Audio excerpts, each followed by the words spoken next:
हाय, मेरा नाम मोहक है और ये मेरी पिछली वीडियो स्नेहा और भूतिया घर का दूसरा पार्ट है।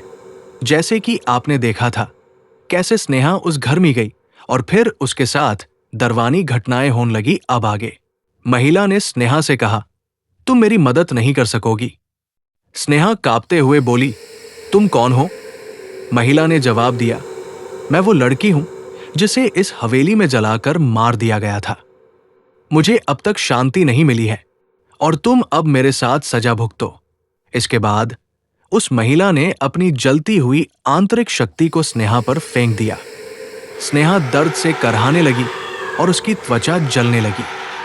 वो दर्द के मारे चीख रही थी, लेकिन कोई उसकी मदद करने नहीं आया। महिला ने अपना रौद्र रूप। स्नेहा की चीखें हवेली के अंदर गूंजने लगी, लेकिन बाहर किसी ने नहीं सुनी।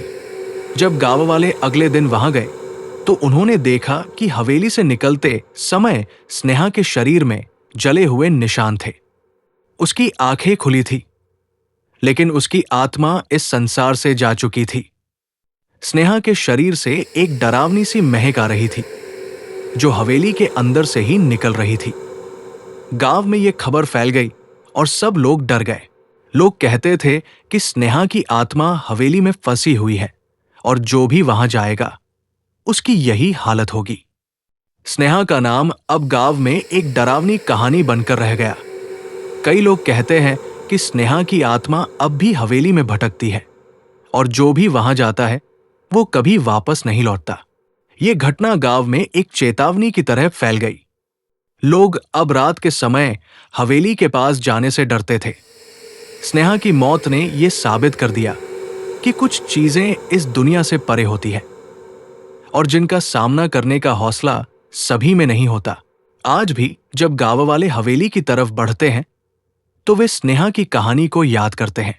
उन्हें यकीन है कि उस हवेली में कुछ अदृश्य शक्तियां हैं जो किसी भी इंसान को अपने जाल में फंसा सकती है और कोई नहीं जानता कि वहां जाने वाले अगले व्यक्ति की किस्मत क्या होगी।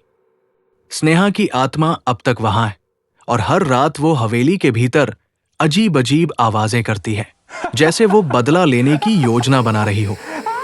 गांव वाले अक्सर कहते हैं स्नेहा को जलाकर मारा गया, लेकिन उसकी आत्मा का दाग आज भी हवेली में बाकी है। इस घटना ने यह साबित कर दिया कि कभी कभी हमारे डर और कुरीतियों का सामना करना बहुत जरूरी होता है और उन अंधेरे रहस्यों को उजागर करना खतरनाक हो सकता है। अगर आपका वीडियो अच्छा लगा तो कृपया वीडियो को लाइक करें, शेयर करें और चैनल को सब्सक्राइब करें।